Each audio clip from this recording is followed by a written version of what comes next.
Napilitan lang daw si Pangulong Bongbong Marcos sa magpatupad ng price cap sa bigas. Isinisisi niya yan sa mga smuggler at hoarder. Nasa frontline ng balitang yan si Maricel Halili.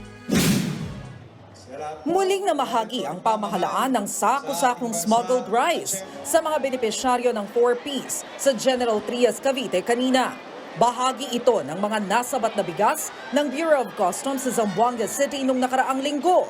Aabot sa 41,000 sako ang naipamahagi na pinangunahan mismo ni Pangulong Bongbong Marcos.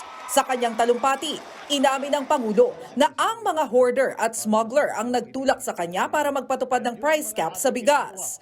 Ngayon, napilitan tayo na mag-price cap dahil naalarma talaga ako. Kung ako lang, ayokong pakialaman ang merkado.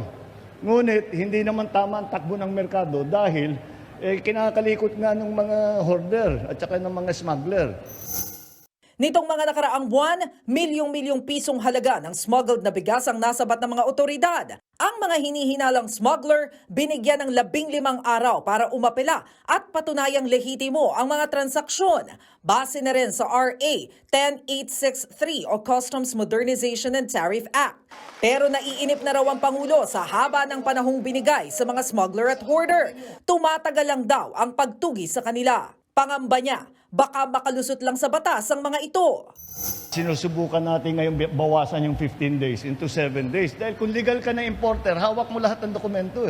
Pag hinanap sa'yo yan, bibigay nyo kagad. So bakit pa 15 days?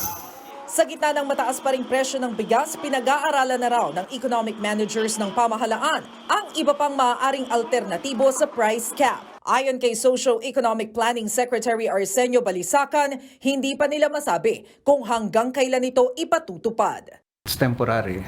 As soon as we can see a better option of addressing that and we have achieved already the objective, then it should be lifted.